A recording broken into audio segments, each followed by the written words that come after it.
आवाज येतोय सगळ्यांना? येस ना? येस सर, येतोय. ओके, सॉरी जरा इथं इंटरनेट मध्ये लाईटच गेली होती, जरा शॉर्ट सर्किट झालं होतं वाऱ्यामुळे. बट ठीक आहे, रिझ्यूम करू आपण. फक्त मला मेसेज पण ग्रुपवर टाकत चला कारण मला समजलं नाही आता इंटरनेट गेलेलं. सो रिझ्यूम करू आपण. कुठपर्यंत सांगितलं होतं मी? स्क्रीन दिसते का सगळ्यांना? हो दिसते सर. पार्ट 1 झालं होतं का? नागरिकत्व हो सर. पार्ट 2 सांगितलं होतं थोडस. हा, पार्ट 2. हो. ओके, हे बघा पार्ट 2 काही एवढं जास्त इम्पॉर्टंट नाही ऍक्च्युली. पार्ट 2 मध्ये फक्त काय लक्षात ठेवा, भाग 2 मध्ये नागरिकत्व जे असतं आपलं इंडियन सिटिझनशिप, त्याच्या संबंधी तरतुदी आहेत सगळ्या. जसं की कोण भारताचा नागरिक आहे, भारत स्वतंत्र झाला तेव्हा पाकिस्तानात गेले होते त्यांच्याबद्दल काय, पाकिस्तानातून आपल्या इकडे आले होते त्यांच्याबद्दल काय, किंवा दुसऱ्या देशाचं नागरिकत्व तुम्ही स्वीकारलं तर या आपल्या देशाचं कॅन्सल होणार, हे लक्षात ठेवायचं. सिंगल सिटिझनशिप आहे आपली. आणि संसदेला तुमचं नागरिकत्व रद्द करण्याचा किंवा दुसऱ्या यांना, आता मध्ये ते सीए एनआरसी वगैरे चालू होतं, किंवा ते आपल्या साईडला 3 देश आहेत, बांगलादेश असेल, अफगाणिस्तान, पाकिस्तान, तिथून परसुकेट झाले, म्हणजे तिथे ज्यांना त्रास दिला असेल अशा हिंदू, सिख, जैन, पारसी अशा ज्या कम्युनिटीज आहेत त्यांना थोडेसे सिटिझनशिपचे जे राईट्स आहेत, म्हणजे कसं असतं, भारताचं नागरिकत्व पाहिजे असेल तर 11 वर्ष भारतात राहिलं पाहिजे, ऍप्लिकेशन दिलं पाहिजे वगैरे, अशा खूप कंडिशन्स असतात काही दुसऱ्या देशाच्या नागरिकाला जर आपलं पाहिजे असेल तर. पण काही लोकांचा जर छळ झाला असेल त्या देशामध्ये, याच्यासाठी सेपरेट एक कायदा काढला होता मध्ये 2019 मध्ये वगैरे. सो आता ते एवढं जास्त, आता तो करंट अफेअर्सचा पॉईंट नाही कारण त्याला आता 5-6 वर्ष होऊन गेलेले आहेत. सो या पार्ट 2 मध्ये काय गोष्टी आहेत 5-6 या फक्त लक्षात ठेवा.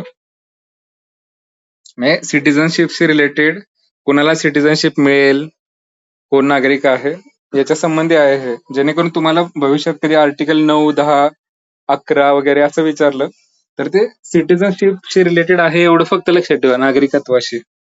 आणि तिथून पुढे जे आहे पार्ट 3, हा सगळ्यात मोस्ट इम्पॉर्टंट पार्ट आहे, ज्याच्यासाठी आपलं हे बघा, आपण आपल्या पॉलिटीचा जो सेंटर असतो ना, तो सिटिझन ऑफ इंडिया आहे, म्हणजे भारताचे नागरिक आहेत, आणि त्याला जे राईट्स मिळायला पाहिजे ते राईट्स प्रोटेक्ट होण्यासाठी बाकी सगळ्या सिस्टीम आहेत, पोलीस, जज, एक्झिक्युटिव्ह वगैरे, हे सगळे आपल्या सोयीसाठी आहेत, लक्षात घ्या.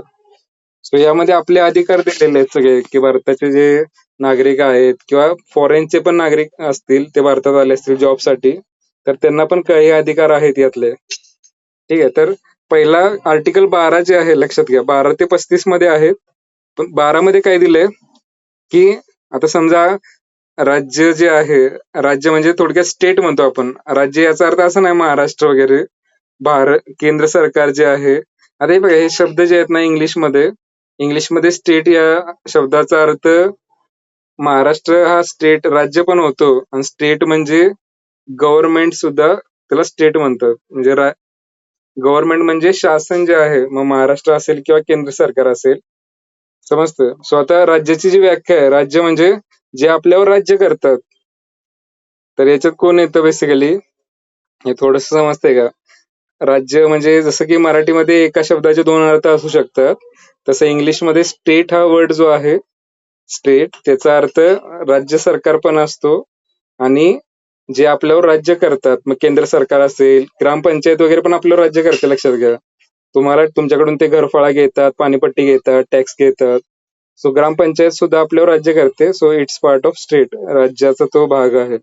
सो केंद्र सरकार आहे, संसद आहे, स्थानिक स्वराज्य संस्था म्हणजे नगरपालिका, ग्रामपंचायत, त्यानंतर राज्य सरकार आहे, राज्याचं जे विधिमंडळ आहे, आमदार, खासदार वगैरे, निवडणुकीतील संस्था, नियंत्रणातील संस्था असतील, म्हणजे एखादी बँक असेल, किंवा कुठल्याही गव्हर्नमेंटचं स्कीम राबवणारी जी ऑर्गनायझेशन आहे ते सगळ्यांना आपण गव्हर्नमेंट म्हणू शकतो. जसं की आरबीआय आहे, reserve bank of India.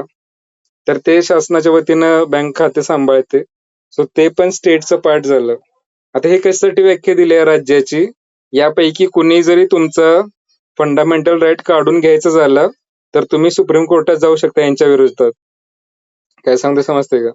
So म्हणून असं नाही की मग स्टेट म्हणजे फक्त केंद्र सरकारच आहे आणि त्यांनीच आपला अधिकार काढून घेतला असं नाही. ग्रामपंचायतीनं जरी तुमच्या फ्रीडम ऑफ स्पीचवर काही गदा आणली समजा, किंवा तुमचं जे बाकी जे राईट्स आहेत, जॉबशी रिलेटेड राईट असेल, धर्माशी रिलेटेड राईट असेल, त्याच्यात यापैकी कोणी जरी बाधा आणली, मग ते ग्रामपंचायत असू द्या, नगरपालिका असू द्या, महाराष्ट्र सरकार असू द्या, भारत सरकार असू द्या, किंवा कुठलाही आणखी गव्हर्नमेंटचं ऑफिशियल असेल.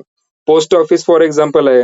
पोस्ट ऑफिस हे गव्हर्नमेंटची संस्था आहे, जिथून तुम्ही टपाल वगैरे पाठवता. सो त्यांनी, तुम्ही समजा एखाद्या विशिष्ट धर्माचे आहात म्हणून तुमचं पोस्टच पाठवत नाही दुसऱ्याला, असं जर सांगितलं तर डायरेक्टली तुम्ही त्याच्या विरुद्ध सुप्रीम कोर्टात जाऊ शकता. समजते? यासाठी स्टेट काय हे माहित असणं गरजेचं आहे, की कोण आपल्याला आडकाठी करू शकतो, कोणाविरुद्ध आपण जाऊ शकतो. सो स्टेटची व्याख्या दिली आहे इथं. स्टेट म्हणजे राज्य नाही, लक्षात घ्या.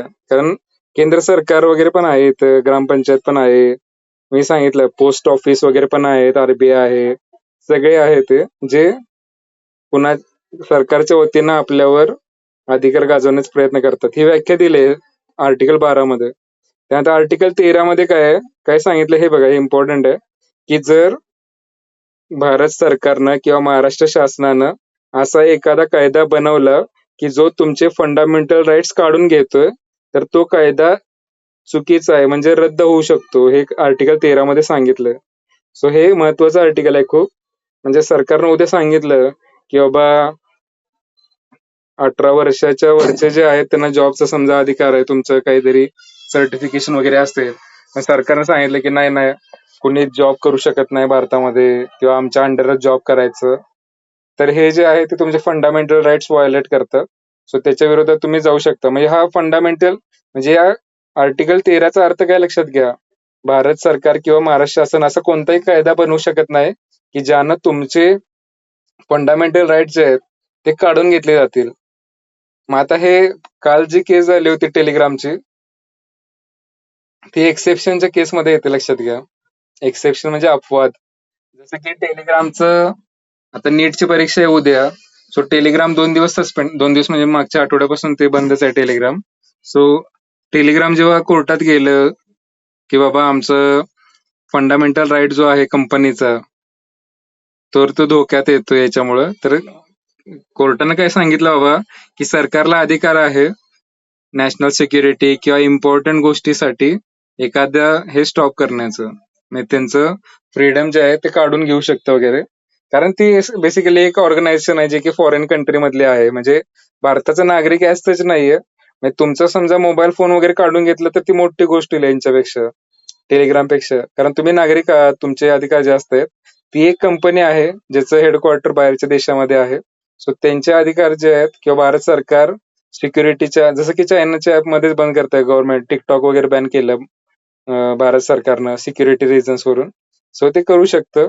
किंवा ट्विटरवर एखादं तुम्ही काय तर पोस्ट केली सरकारच्या विरोधात, सरकार ते डिलीट करायला सांगू शकतं. ट्विटर एक्स वगैरे जे आहे त्याला, युट्यूबला वगैरे, ठीक आहे, आणि युट्यूबला ऐकावं लागेल ते. सो आता हे 13 आर्टिकल लक्षात घ्या. 12 मध्ये डेफिनेशन दिले राज्याची, म्हणजे कोण आहे बाबा आपल्यावर हे करू शकतं राज्य. आणि 13 मध्ये एखादा कायदा जर सरकारनं बनवला आणि तो जर तुमचे फंडामेंटल राईट्स काढून घेत असेल, बाधित करत असेल, तर तो कायदा रद्द करावा. म्हणजे सुप्रीम कोर्ट तो कायदा रद्द करू शकतं, लक्षात घ्या. हे सांगितलं यात. सो हे इम्पॉर्टंट आहे. आणि मग त्यानंतर 14 पासून ऍक्च्युली तुमचे राईट सुरू होतात. 14, ठीक आहे. आर्टिकल नंबर 14 मध्ये काय आहे, कायद्यापुढे सर्व समान. एक मिनिट हायलाइट करू याला. आवाज येतोय सगळ्यांना? Yes no? हो. ओके. सो हे बघा, आर्टिकल 14 काय आहे, खूप इम्पॉर्टंट, लक्ष द्या. आर्टिकल 14 मध्ये काय सांगितलंय, इक्वॅलिटी बिफोर लॉ. समजतंय? म्हणजे कायद्यापुढे सर्व समान आहेत. आता हे म्हणायच्या गोष्टी झाल्या सोडा. तुम्ही कधी शहाण्या माणसानं कोर्टाची पायरी चढू नये असं म्हणतात, कारण कोर्टामध्ये वकिलांची फी आणि हे ते समान आहेत, पण खूप आता हे आपल्याला पुस्तकी वाचायला चांगल्या वाटतात सगळ्या गोष्टी. जसं की पुण्यातलं ते पोर्शे कार इन्सिडेंट माहित असेल तुम्हाला, की पोर्शे कारमध्ये एका म्हणजे अल्पवयीन मुलांना ज्याचा 18 जरा पूर्ण व्हायला थोडं दिवस बाकी होते. त्यानं भरधाव वेगानं ड्रायव्हिंग करताना एका 2 होते लोक त्यांना उडवलं होतं. ते जागीच ठार झाले. पण काही झालं नाही त्याच्यावर. त्याला फक्त निबंध लिहायला सांगितलं आणि सोडून दिलं त्याला. कारण त्याचे वडील खूप मोठे बिल्डर होते. 1 करोडची प्रॉपर्टी होती. सगळी सिस्टीम त्यानं मॅनेज केली. आता पण काही नाही. थोडे दिवस YouTubeवर दंगा वगैरे झाला, टीव्हीवर झालं.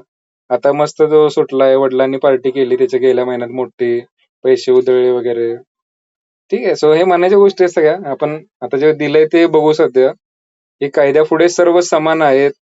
इक्वॅलिटी बिफोर लॉ आणि इक्वल प्रोटेक्शन ऑफ लॉ म्हणजे कायदा सर्वांचं समान रीतीने संरक्षण करतो. पण व्हीआयपी लोकांसाठी कायदे वेगळे आहेत ऍक्च्युली. जर प्रॅक्टिकली बघायचं झालं तर हे तुम्ही एक्झाम पॉईंट ऑफ व्ह्यू हे असं आहे की कायद्यापुढे सर्व समान आहेत आणि इक्वल प्रोटेक्शन ऑफ लॉ कायद्यानं सगळ्यांना समान संरक्षण आहे वगैरे. हे मग ठीक आहे, जाऊ दे. आपण जे जसं दिलंय कॉन्स्टिट्यूशन मध्ये ते बघूया कारण ते इम्पॉर्टंट आहे. आपण सध्या तुम्ही बघताना गोष्टी विचित्र वाटतील की असं का होतं बाबा. गरिबांच्या विरुद्ध जास्त अन्याय होतो, लक्षात घ्या. गरिबांसाठी कायदे वेगळे असतात, श्रीमंतांसाठी कायदे वेगळे असतात. पण हे कॉन्स्टिट्यूशन जर सगळ्यांनी प्रामाणिकपणे भ्रष्टाचार सोडून जर काम करायचं म्हणलं, जसं की आता तुकाराम मुंडेंचं फॉर एक्झाम्पल उदाहरण घ्या. ते जेव्हा आता एफडीएचे कमिशनर वगैरे झाले, तेव्हा मग सगळं हे भेसळ किंवा गुटखा बिटखा बंद झालं. आता कायद्यानं तो बंदच आहे, पण सर्रास विकला जायचा कारण कोण रूल फॉलो करत नाही, सगळे करप्ट आहेत. पण एखादा चांगला ऑफिसर जर आला जो रूल फॉलो करतो वगैरे तर सगळ्या गोष्टी व्यवस्थित होऊ शकतात. पण सगळ्यांची इक्वल रिस्पॉन्सिबिलिटी आहे, नागरिकांची सुद्धा, की जर तुम्ही एखादी गोष्ट बॅन केलेली आहे तर त्याचं जर सप्लाय म्हणजे डिमांड करत असाल जास्त तर सप्लाय होणार ऑटोमॅटिकली.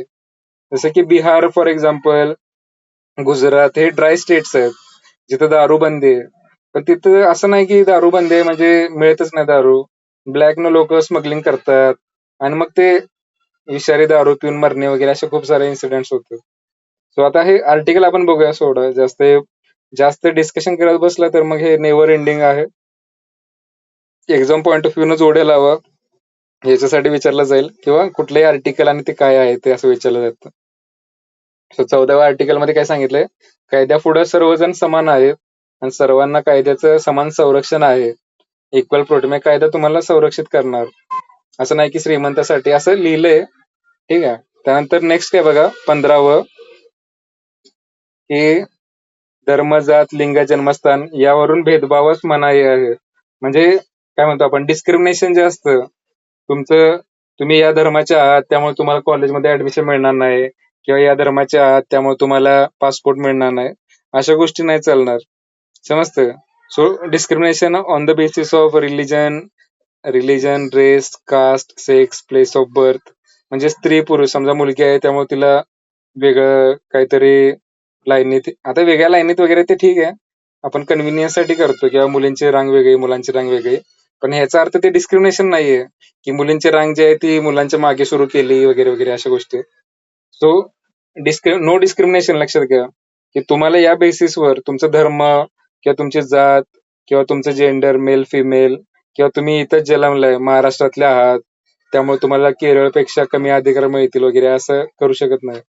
नाहीतर ते आर्टिकल नंबर 15चं व्हायलेशन होतं आणि मग त्याच्या विरोधात तुम्ही कोर्टात जाऊ शकता आणि हा कायदा रद्द होऊ शकतो. त्यानंतर आता हे बघा, मग जर आता तुम्ही म्हणाल की सर भेदभाव करू शकत नाही तर रिझर्वेशन काय आहे वगैरे, तर ते खाली दिलेलं आहे की सरकारी नोकरीत सर्वांना समान संधी मिळावी.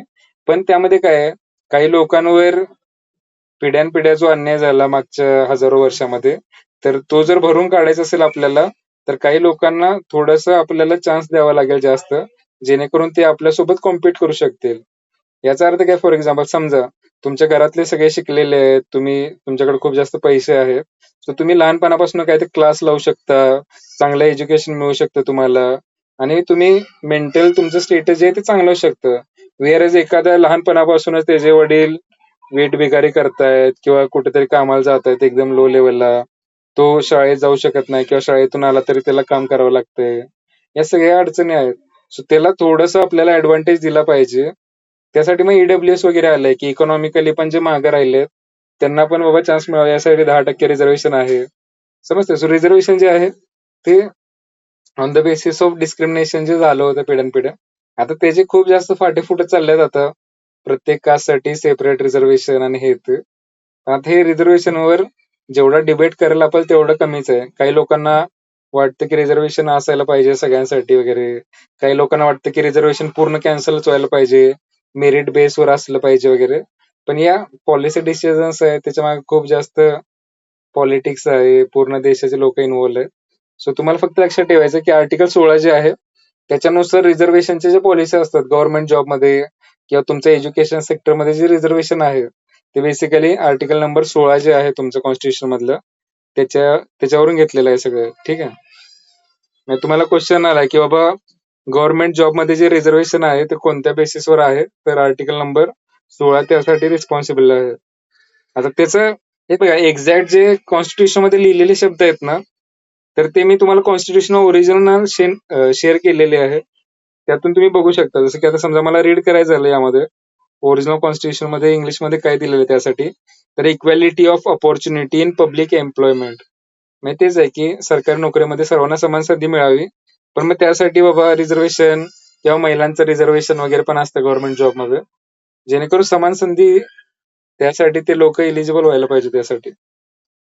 आता 17 नंबरचं काय बघा आर्टिकल, अस्पृश्यता नष्ट केलेली आहे. आता अस्पृश्यता वगैरे तुम्ही कधी गोष्टी ऐकल्या नसतील.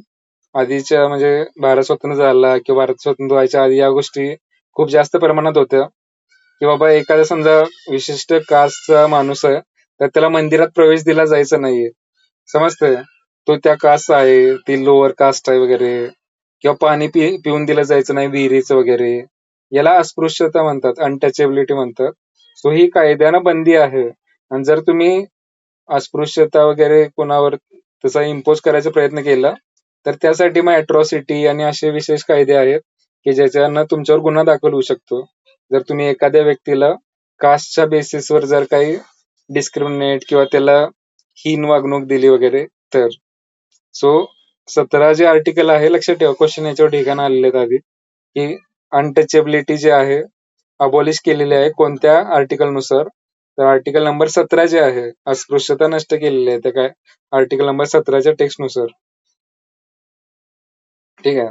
त्यानंतर 18 जे आहे आर्टिकल त्यात काय सांगितलं बेसिकली अबोल्युशन ऑफ टायटल्स म्हणजे पदव्यांचे उच्चाटन. आता हे बेसिकली काय आहे, आधीच्या काळी राजे महाराजे किंवा असे विशेष उपाधी दिल्या जायचं, तर आता कायद्यानं ते टायटल जे आहे ते रद्द केलेले आहेत.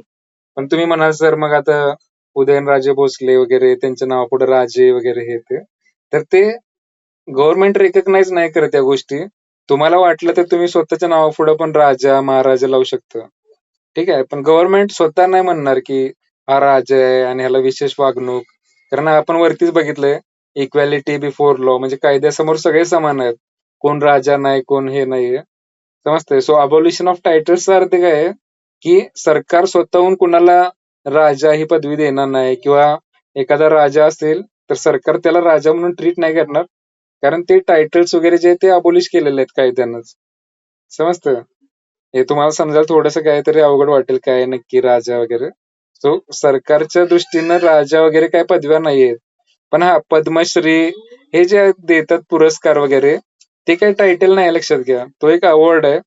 म्हणजे जसं की फॉर एक्झाम्पल आणखी काय आहे, एखाद्या आर्मीमध्ये असेल कमांडर, लेफ्टनंट, गव्हर्नर जनरल, तर हे हे जे आहेत हे वापरू शकतात ते कारण त्यांचं डेजिग्नेशन आहे ते. समजतं? जसं की मी लेक्चरर आहे फॉर एक्झाम्पल, तर नावापुढे मी लेक्चरर लिहू शकतो किंवा एखादा डॉक्टर आहे किंवा तुम्ही इंजिनियर काय लिहितात ER वगैरे. सो ते काय तुम्हाला जन्मजात पदवी मिळाली नाहीत की तुमचे वडील होते इंजिनियर मग तुम्हाला ती पदवी मिळाली.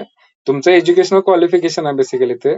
सो ती काही टायटल नाहीये. टायटल म्हणजे काय राजा, महाराजा किंवा अजून जे लावलं जातं नावापुढं जे की बाबा दुसऱ्याला डेरोगेटरी ठरू शकतं म्हणजे नवाब वगैरे वापरली जायची पदवी तर यासाठी आहे.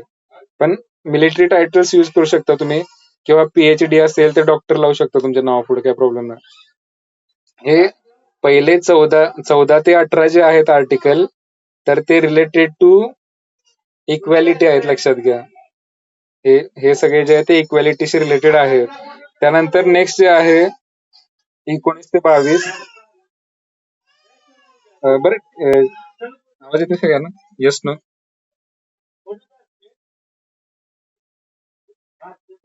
हॅलो. Yes sir. जरा मला एक काम आहे थोडस, सो आज आपण जरा इथंच एंड करूया. मी थोडस रिझ्यूम करेन हे उद्याच्या सेशन मध्ये. ठीक आहे. Okay sir. ओके. सॉरी आज जरा थोडस चांगलं नाही झालं. आपण जरा ट्राय करू हे परत एकदा, किंवा मला वेळ मिळेल तसं मी परत एकदा रेकॉर्ड करेन हे. पण ठीक आहे, आता आपण एंड करू थोडस.